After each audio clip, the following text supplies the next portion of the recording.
we were created for connection, and we're looking for deeper connection than we used to look for.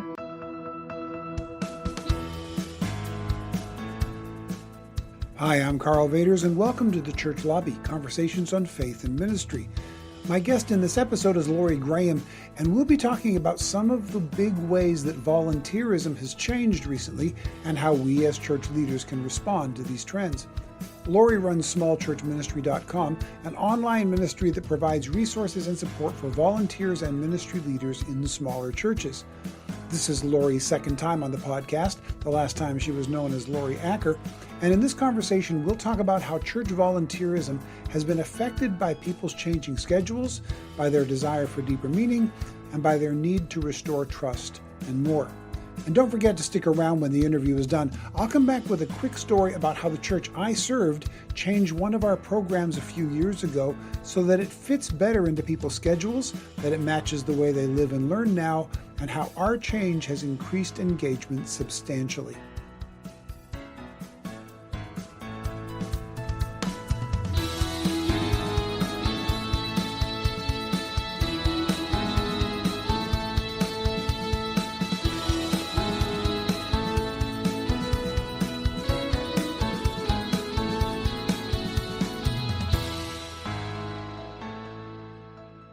Laurie Graham, welcome to the Church Lobby. It is good to have you back. Yeah, it's good to be here.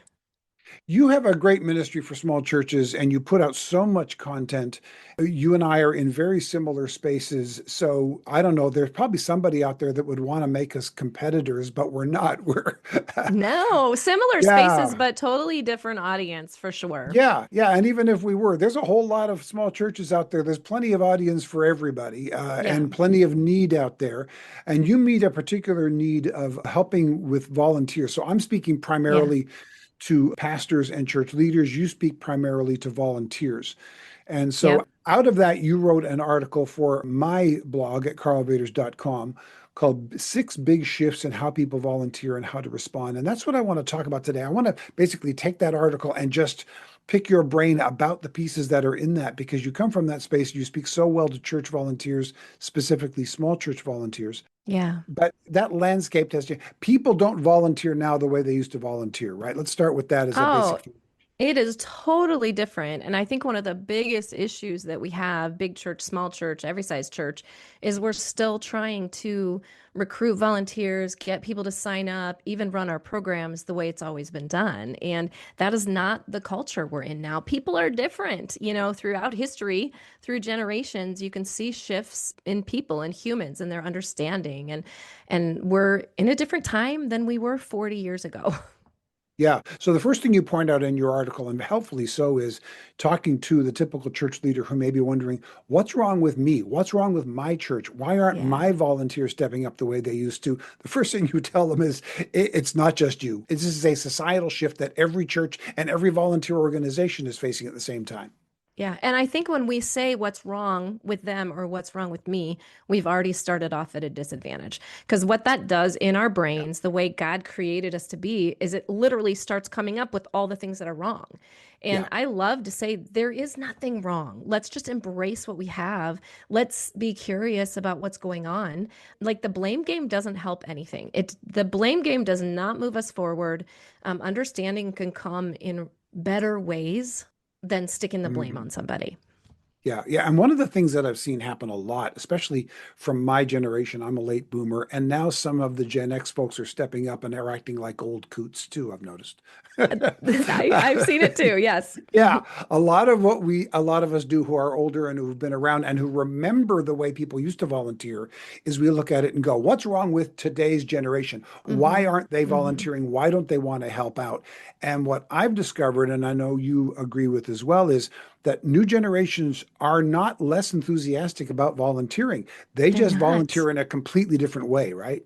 Yes. Oh, 100%. And one of the things that I didn't even talk about in that article, which I think is so foundational, and it's kind of umbrellaed through a lot of things, but people aren't transactional anymore. Like we don't like transactions. You do this, I'll do that. You do this, I'll do that. Like we want to be valued for our presence, not just for what we're bringing in. And I know for me, a lot of people in church spaces, including people who have left churches or trying to find new churches, one of the things I hear over and over again is, can people just love me for being here and not Hmm. want something from me? Like, it's not about a role. We don't want to be loved for our role. A lot of people want to serve, they want to find significance, but that value, it needs to start with person-centeredness. And I think Jesus modeled that. And I think we've gotten away from that. But I just think throughout everything we're going to talk about today, I think that's a big part of it. Is like we've got to put people's value not just in what they do for us.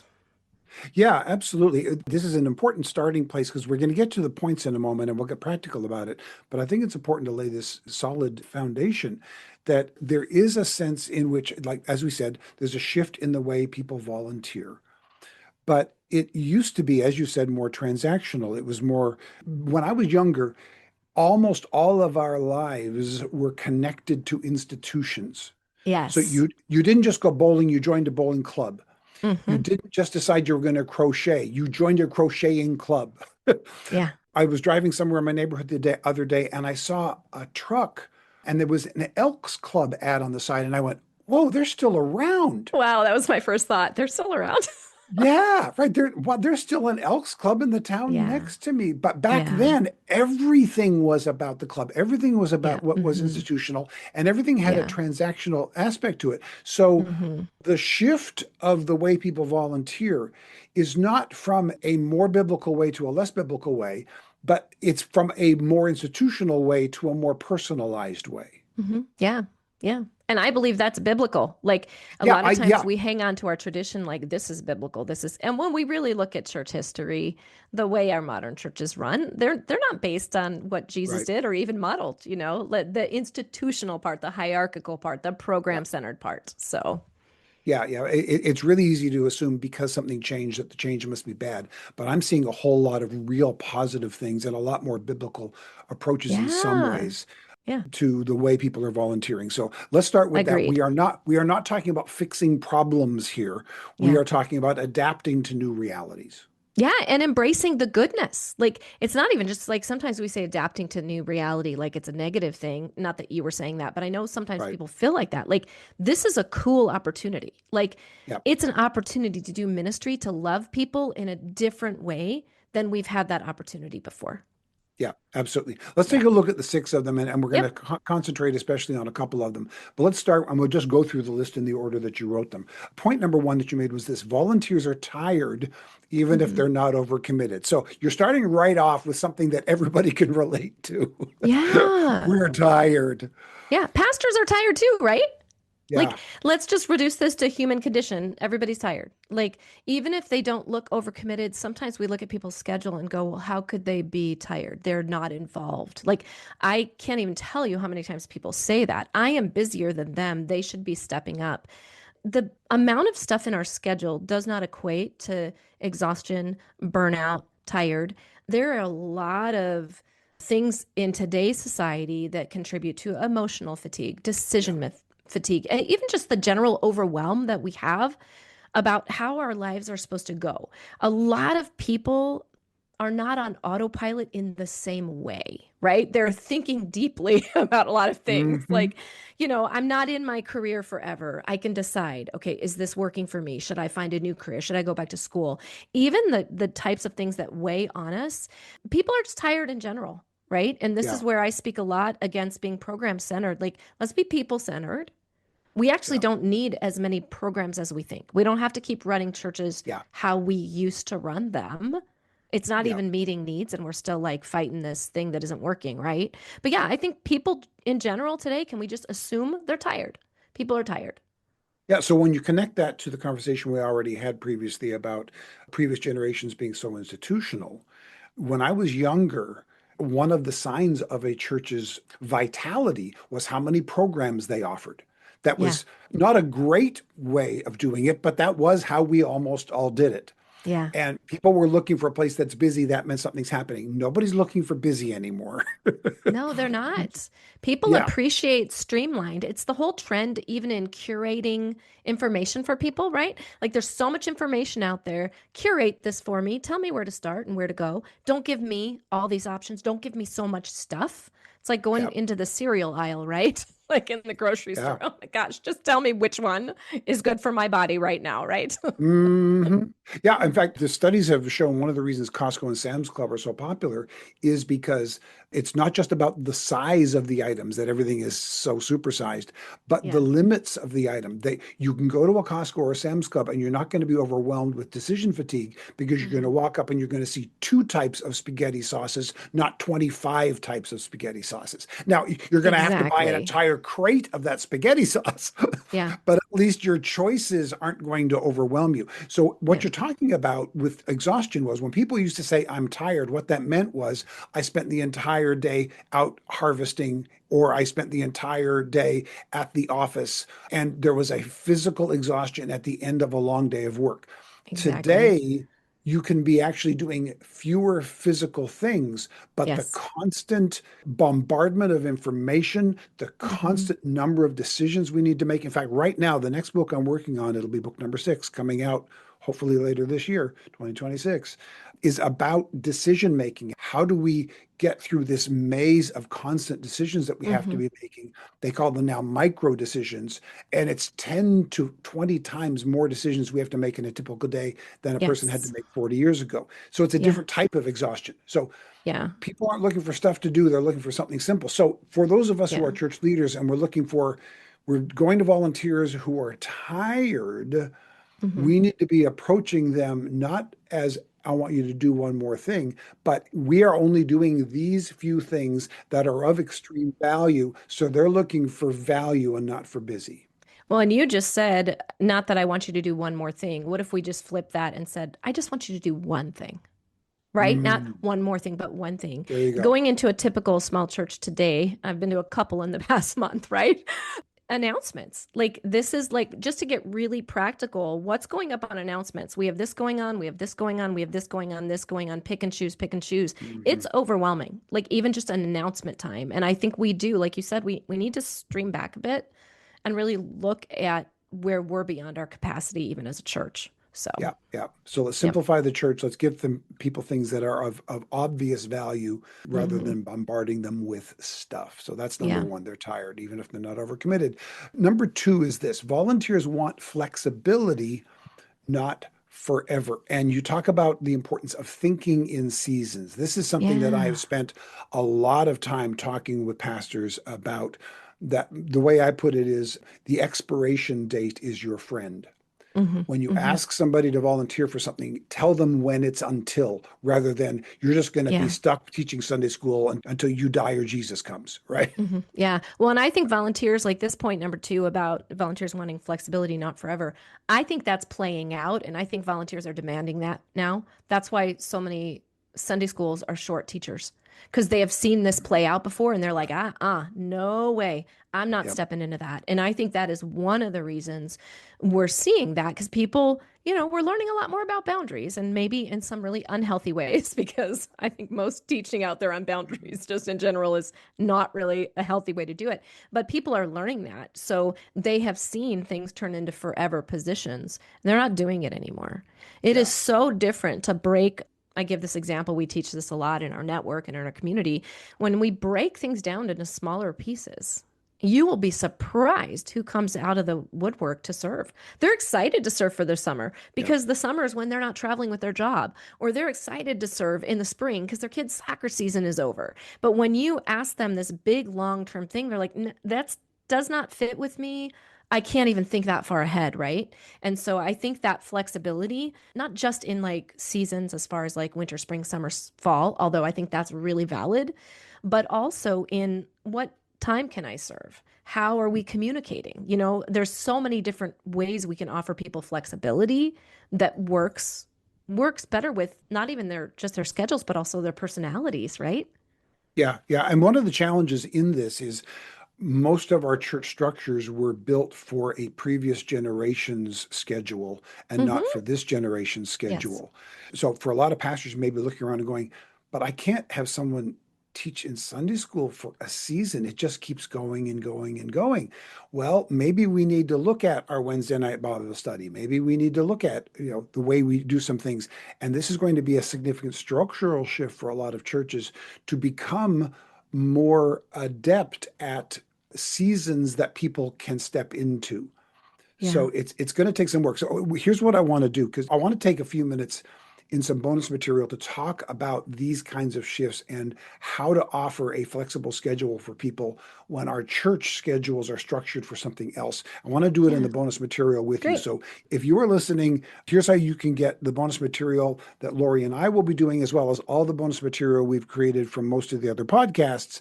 You can get it one of two ways. Go to karlvaters.com/support. And if you become a monthly supporter, you'll get a copy of all of my books. You'll get every new book when it comes out. Plus, you'll get the free newsletter every Friday that has a link to all of the bonus material for all of the podcasts, including the one that I'm going to do with Laurie. Or if all you want is the link to the bonus material, you can get that as well for free. Just go to karlvaters.com/subscribe and you'll get the free weekly newsletter. You won't get all the other stuff, but you'll get the free weekly newsletter and you can get all the bonus materials. So just do that. So we'll talk about how to rethink our church programs to adapt to the way people volunteer today in a more flexible way. So that's number two.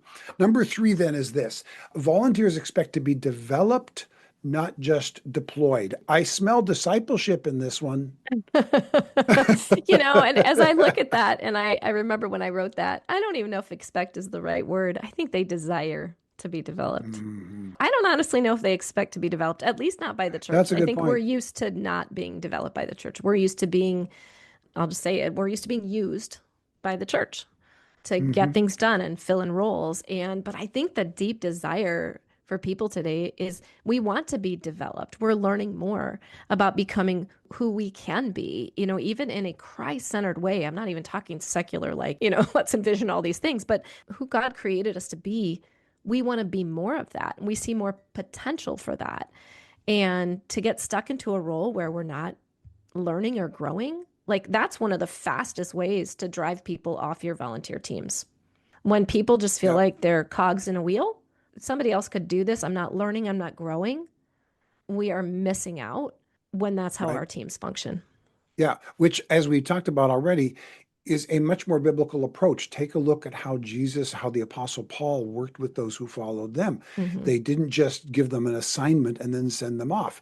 That Right. happened, but it happened after they had watched Jesus and watched the Apostle Paul do it, had been able to ask questions about it, had been developed in their understanding of it. Then they were sent off, and then after they were sent off, they met back again, and what they did was assessed to Hmm. say, hey, this went well, this could have gone better. There was constant developing happening. It wasn't just delegation. I've seen this and I've heard this complaint from so many pastors. It's something that I come back to regularly, where I talk about discipleship and we talk about things like volunteers and training people up. And I've had people, still pastors, regularly say to me, I tried that. I tried Hmm. delegating and it fell apart and I had to do it myself.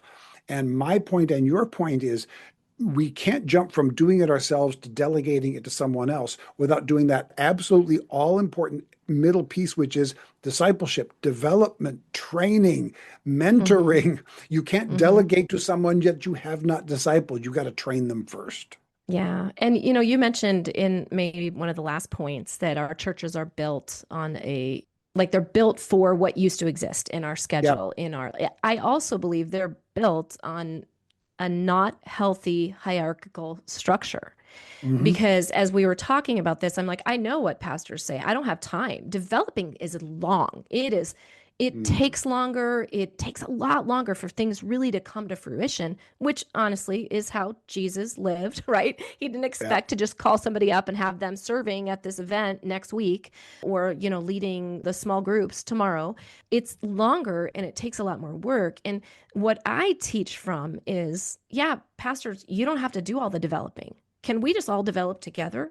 Can we raise up everyday people to Yeah. be leaders? Not just your leadership team. Like, I'm all for let's share the good news with everybody, even the person in the pews who's not super committed or who feels like, may feel like they're not. Can we just raise up everybody to be in a community where we're learning and growing together and developing together? I don't think it has to be the pastor who's just developing because I think Yeah. that's where we get stuck. It's too much. It is too much. It is too much. Share this Mhm. podcast with the people in the pews, not just Yeah. your leadership team, right? And say, "Hey, let's do this together." Yeah. Yeah, absolutely. Because I know when we talk about developing people and discipling people, there's a whole lot of small church pastors and bivocational pastors, especially, Hmm. who look at that and go, I just don't have the time. I Yeah. say this lovingly, but I'm going to say it firmly. Pastor, if you don't have the time to disciple, you're not pastoring correctly. Mm. Because that's our calling, is to disciple people. There's something about the structure of your church and about your understanding of approaching ministry that is just unbiblical and off kilter if you're looking at discipleship and going, yeah, I don't have time for that. Get rid of everything else and keep discipleship. I mean, Mm. that's what we're all supposed to be about. And as Laurie is saying so wonderfully today, coming from the volunteer standpoint, this is not something that people feel imposed upon by. This is really what they're desiring the most. They want to be developed, they want to be Hmm. discipled. Well, and I Yeah. think too, when you say, because my heart just goes to total empathy for every small church pastor who just heard you say they're Mm. doing it wrong. Because Yeah. I think the word discipleship for a lot of people, what it brings up is, oh my gosh, it's one more thing to do. And I Yeah. think when we can reframe discipleship as loving people well, this is walking alongside people. This is sharing our lives. This is sharing our struggles. This is sharing what we're learning. This is kind of growing together.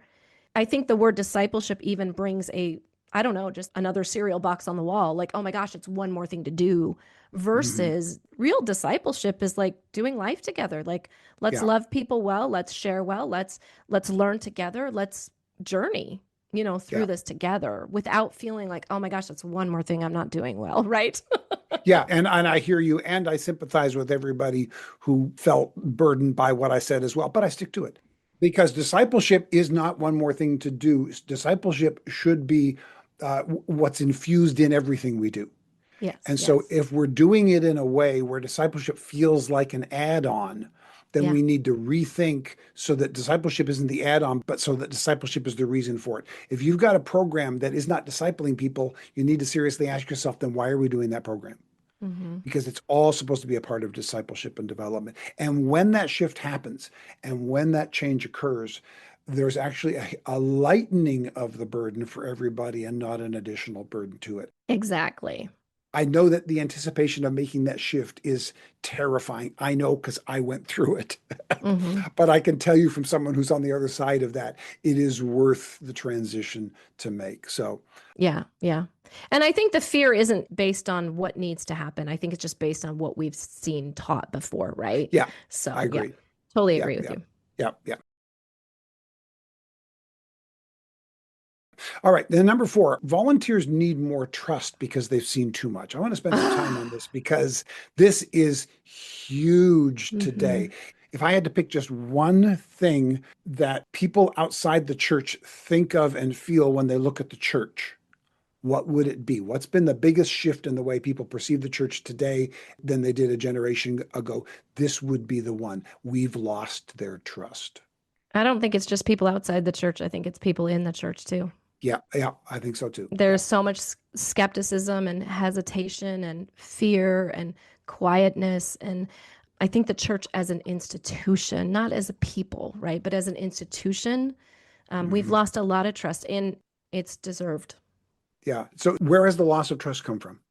Wow, there's so much stuff. I mean, so much church hurt, so much toxic leadership, so much bullying. I just think it goes down to emotional health. I think the society around us is growing in emotional health, in emotional awareness, in being okay with our feelings, in being able to call out injustices. My daughter's an elementary school teacher, and she talks to kids about how they feel, and then it's okay to be sad, and it's okay to be angry, and it's okay to be grieving. And we might say that in the church, but truly, we really give everybody a badge of honor when they're strong and they go through something. Like, oh my gosh, they went through so much, and look at their faithfulness, and look how they maintained their joy. And we kind of give this to people. So beyond like church scandals, I just think we've developed these communities. I call it a lot of Jesus frosting, right? Where we're just Janine McConaughey, who wrote the book Trauma in the Pews, she talks about people leaving their stories in the car. Mm, People come to our churches, they leave their stories in the car because their stories aren't welcome in the church. They're hard stories, they're difficult stories, and it could be, trauma from childhood, it could be things happening at work. But we kind of come in because this is what good Christians do. We're going to Mhm. encourage one another. And we've kind of shut down the other like real human feelings that we have. And so I think some of our society around us, not all, but some of our culture is getting healthier. They're starting to understand shame and blame, even like Brene Brown stuff and, just things that are taught in leadership now and in secular environments. We've got to make space for this. And the church makes less space. So I think that erodes our trust because we can't be real.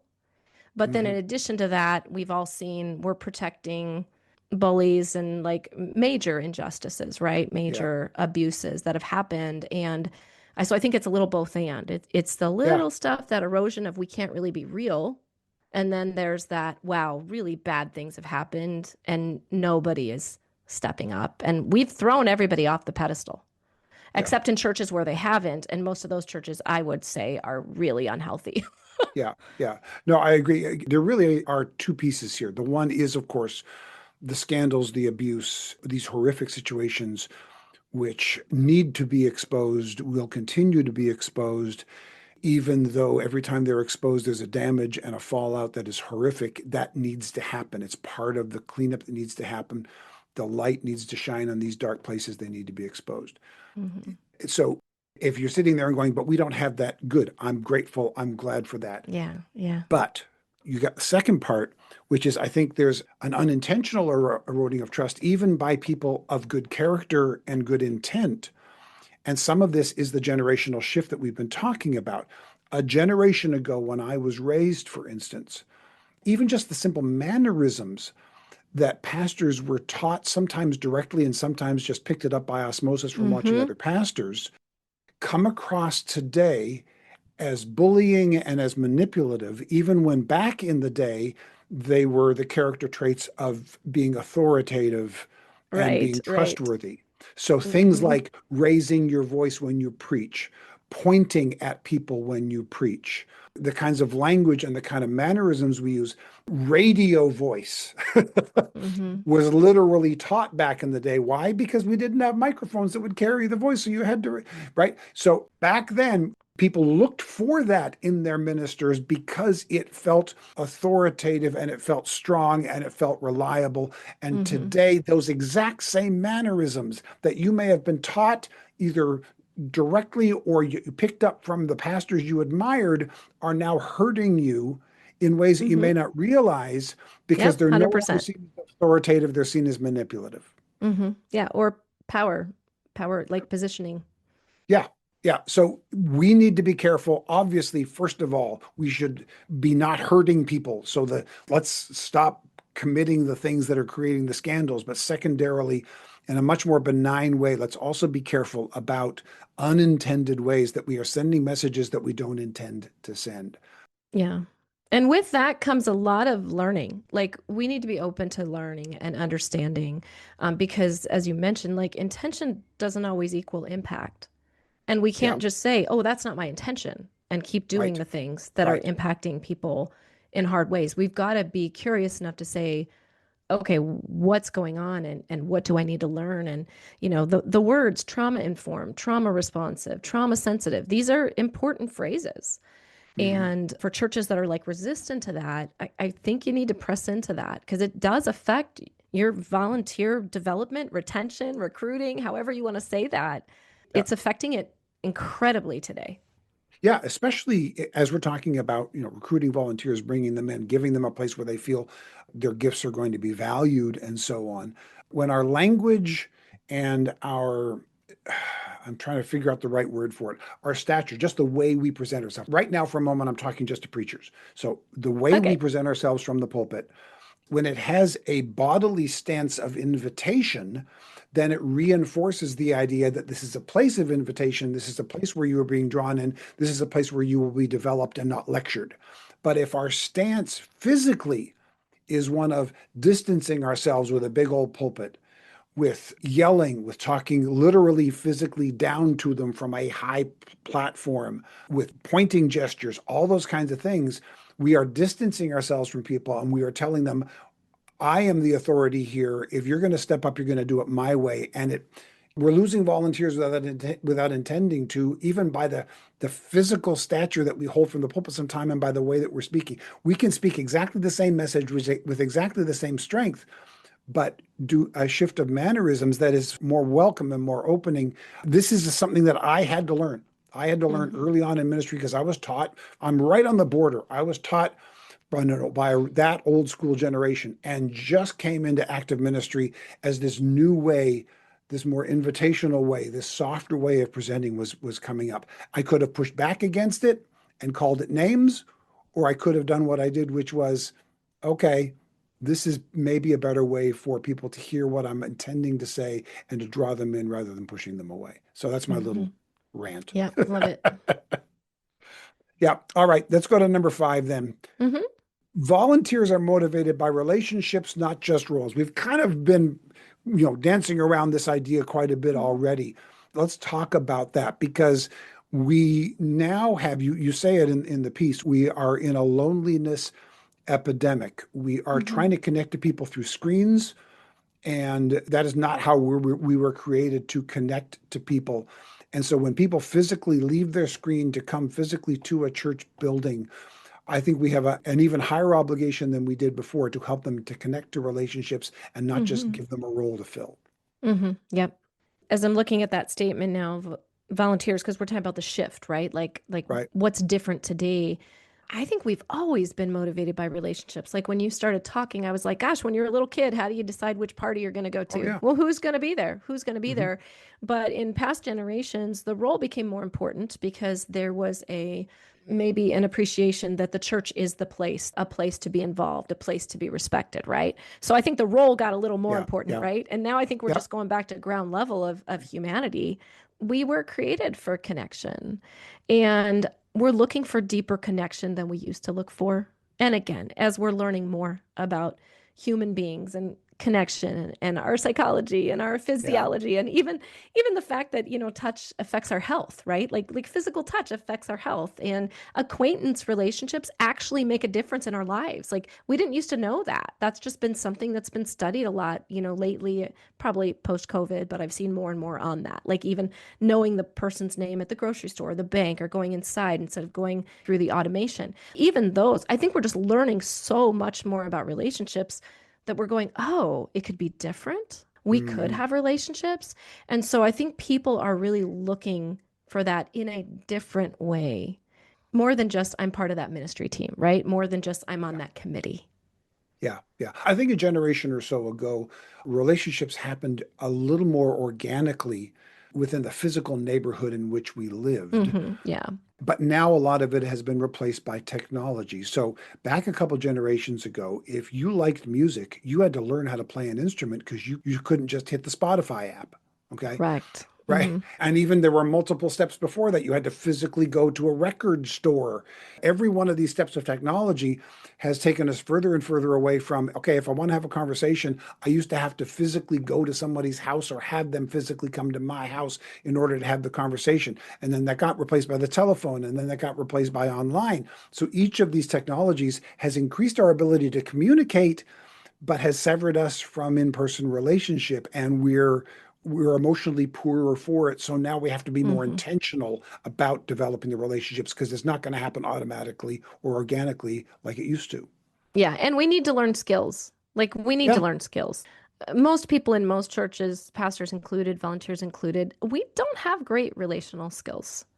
Like yeah, we're not welcoming people, we're not talking with them. We're scared to ask how they're doing. We don't know how to respond when things are going wrong. We're not good at giving empathy. We want to be comfortable. We kind of want to avoid the tough conversations. We're scared to be vulnerable. Like I think this is an edge of learning.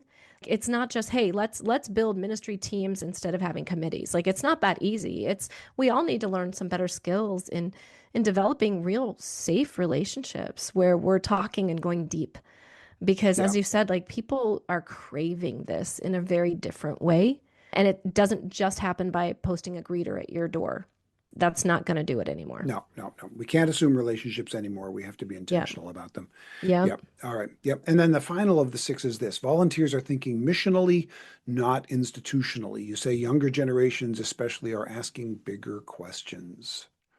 I love this. I get so excited. I know you're watching me on video. They don't get to see me, but I'm like on the edge of my seat right now trying to do a happy dance. This is something, my kids are in their 20s, so I'm in my 50s, and I have spent a lot of time in youth and children's ministry and also spent, I don't know, about 10 years in high schools working for a different organization, but I was going to different high schools every day. And I saw this shift happening in front of me. Mm, Like kids, even 10 years ago, they want to make a difference.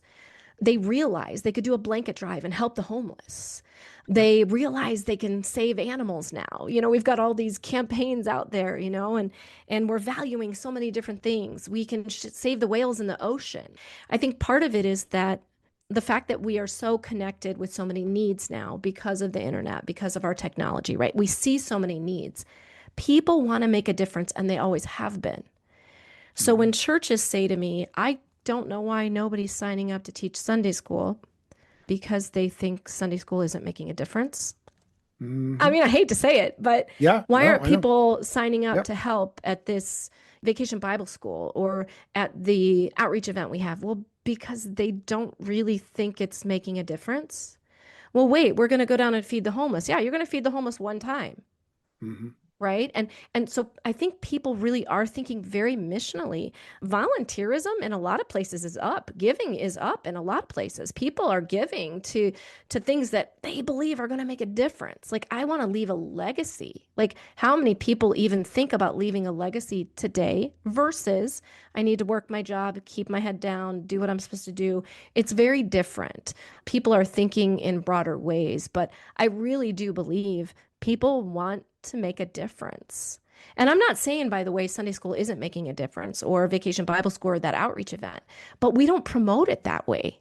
Right. So many times we're saying if we don't have volunteers for Sunday school, we're going to quit doing kids Sunday school. Or if we don't have this, we're going to cancel that event. No, no, no. Like you need to come because this is what happened in Sunday school. This is what happened at this event. This is the neighbor Yep. we met at the last hot dog day when we had a slide. We need to be talking about what's happening missionally, how we're making a difference. And if we don't have those stories, we need to find them or we Yep. need to change what we're doing to get them. But people do want to make a difference today. I 1,000% believe that.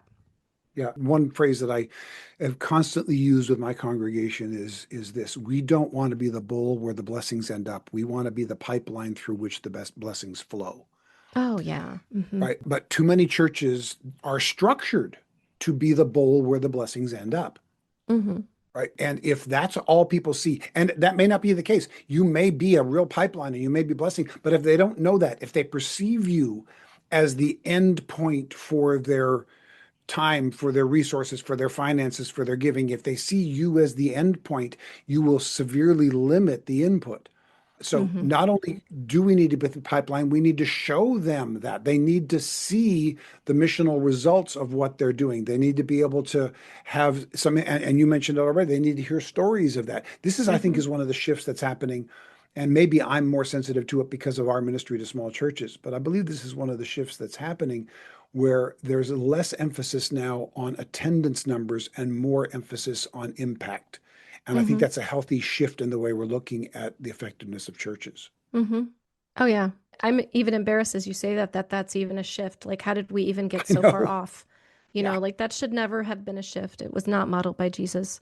I think I may have shared this the last time I was on your podcast, but I just think all the pastors listening right now, many pastors, when they find me, they feel like they're failing. How do I grow my church? How do I grow my church? And I just go, if Jesus was here today doing exactly what he did, he would be considered a failed pastor. Hmm. We would look at Yeah. him like, you're such a failure. Do you know how many church pastor coaches are going to want to get their hands on Jesus? Hey, let me tell you. Let me tell you how to do it better. Let me tell you the 5 steps. I mean, Jesus died with no following. He was rejected. Like that. That's what it was. Like I don't know how we got to where attendance became the mark of success. Well, I do know. I think people took the passage in Acts way out of whack Yeah. and just went, "Oh, Jesus, God's adding to their disciples daily." That was a description. It wasn't prescriptive, right? Yeah. Yeah, So, yeah. Well, so much of this has so much to it, so we spent time on it. And now we promised that we were going to talk about some ways to answer it, and you put mhm. in 6 answers to it, and we're just going to have to go through the answers pretty quickly, but they can also go to the article. We'll put a link to it in the show notes. So how do we start making some of these shifts in some of these ways? Some of them we've already kind of gone through, but let's go through the 6 of them. We'll throw them at you one at a time. First of all, shift from guilt to invitation. You know, I'm going to say this because I think this is going to cover it Okay. all these six things. Okay. I think we need to invite people into the visioning of everything. We need to stop inviting people to help with something, to volunteer for a program that exists. The most changes I've seen in churches when they have really shifted their culture, it's when instead of asking people to volunteer and help with this and that, they're actually part of creating the vision. Yeah. How do we want to do this? What do we want to do? Because the six things in the post, these all happen naturally when we invite people into the vision, like when we stop thinking we're the smartest person in the room and maybe they actually have something to offer and invite them into the vision. Because the shift from guilt to invitation, like we're inviting people into the vision, let's invite them earlier. The second Hmm. thing was creating short term, low pressure opportunities. Well, if people are part of creating it, they're already saying, this Yeah. is how I can serve. This is when. You don't have to create it for them. They will actually tell you if they're part of developing it, right? And so Right. when you look through those things, if we invite people in earlier, not as an add-on, we created this, this is what's happening. We can even pause things and say, hey, come back, help us redevelop this. You will watch all these six things happen because they're literally part of telling you this is where I would serve. This is when I would want to serve. This is what would work for me instead of having a program and inviting them in. Sorry if I hijacked your. Yeah. No, no, no, not at all. And as I'm going through them, we've really kind of covered all of them. So we will put a link to the article in the show notes so that they can read that article, all of the stuff we talked about, and it'll give people a link to pass on to the volunteers, to the folks in the congregation as well, so that they can go through it again. Volunteerism has shifted. It is shifting. It is not bad news.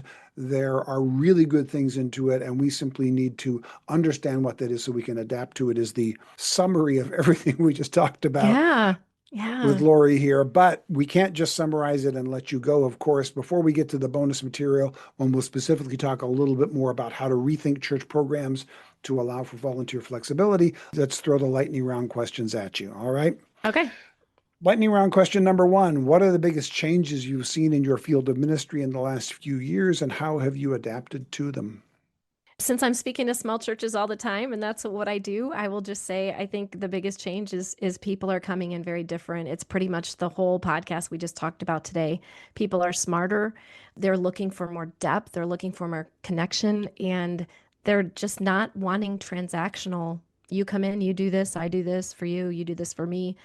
We're past that now. So how I've adapted to it and what I teach is building good relationships like Jesus did. Like the soft skills. Like we learn this in jobs and in business training. Like it's not just the ministry skills, it's the soft skills, which are really loving Hmm. people well, learning empathy, learning, how God designed us to connect with each other. Is going deeper in our understanding of humans. So I think it makes the hugest difference.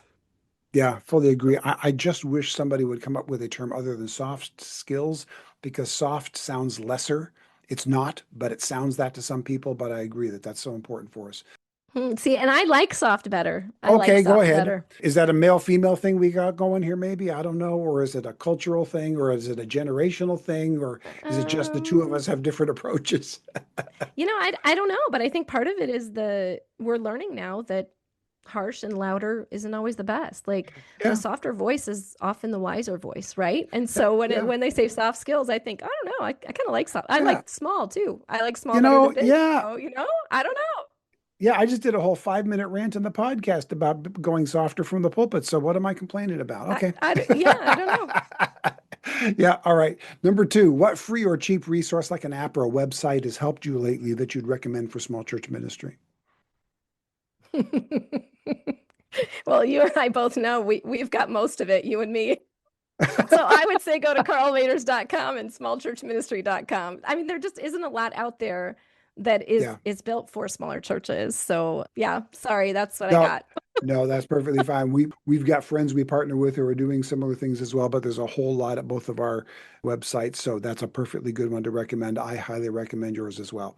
Number three, what's the best piece of ministry advice you've ever received? Oh, I've got tons of it, like throughout history, right? Throughout my history in ministry. But I think most recently, one of the things that I'm really embracing is using more coaching schools. I'm sorry, coaching skills instead of advice skills, like really using coaching skills, asking really good questions instead of being the one to say, hey, this is the way it's done, or this is what you should do. This is how to do it. Coming in with more curiosity. Well, what is that like in your life? What's that like in your church setting? Right? The coaching skills Hmm. versus the Yeah. consultation, I guess. Yeah, yeah, I agree. I'm even seeing this in our ministry, and we're beginning to move toward more cohorts and more coaching Mm-hmm. as a bigger emphasis than the seminar and conference. I'll still be doing both, but there's a much Yeah. higher desire for the cohort and for the coaching and for a chance to have dialogue, to talk back and forth, to build a sense of community, in Mm-hmm. addition to hearing from somebody from a stage. But that's the part that's growing even more, and I think that's reflective in the entire conversation we've had as well. Yeah, agreed. The final question is then this: what's the funniest or weirdest thing you've ever seen in church?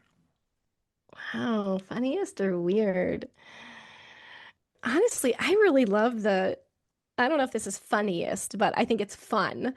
Okay. I love the emphasis that some churches are putting into the neurodiverse world of so many of us when there's fidget toys, when there's musical instruments for other people to play, the engagement that happens in worship services in some places that are like looking to connect with people who don't just want to sit in the pew, right? I think it's fun. I don't think it's weird. I think it's amazing, but it Yeah. does make me smile. It's the first thing that came to my mind. Yeah, no, I agree. Just this past Sunday in my home church, small church, obviously, given the ministry we do, during the sermon, I kept hearing a voice behind me.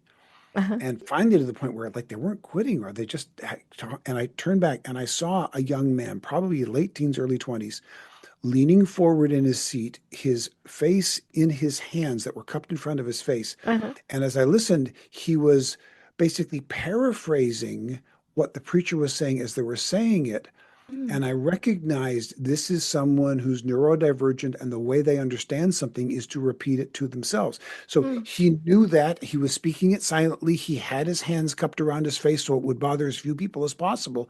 And I noticed others, they would look around kind of irritating, and then they'd look back and they saw what he was doing. And you could see everybody kind of smile and going, like there was a good for him kind of feeling in that little circle of us who were around who could hear him. Once we mhm, recognized what was happening there, he was leaning into it, and he was in a space where he knew he could be safe. He wasn't going to be asked to remove himself from the facility because he was engaged in the message and he was doing the best he could to understand it under the circumstances, while doing the best he could to not disturb those around him as much as possible as well. That to me was a real sign of positive things happening within that congregation and in the life of that young man that just made me smile. mhm. Nice. Yeah. Yeah, it was very beautiful. Well, Laurie, if anybody wants to follow up with you, who wants to get any more of the great resources that you have to offer, what's the best way for them to do that? Just go to smallchurchministry.com. You can access everything and find us there. You'll see our upcoming free conferences through that website, our network, our website, our podcast links, everything will be right there. So smallchurchministry.com. Terrific. And again, for those who want to listen to the bonus material, we're going to talk about some ways to restructure and rethink your church programs to help volunteers have some more flexibility in the way that they volunteer. Go to karlvaters.com/support to become a monthly supporter and get that free link, or for free, just get that. You can go to karlvaters.com/subscribe. Thank you so much for your time, Laurie. I appreciate it today. One of the most important things to understand about how people commit to a church today is that no one is showing up out of an obligation to show up.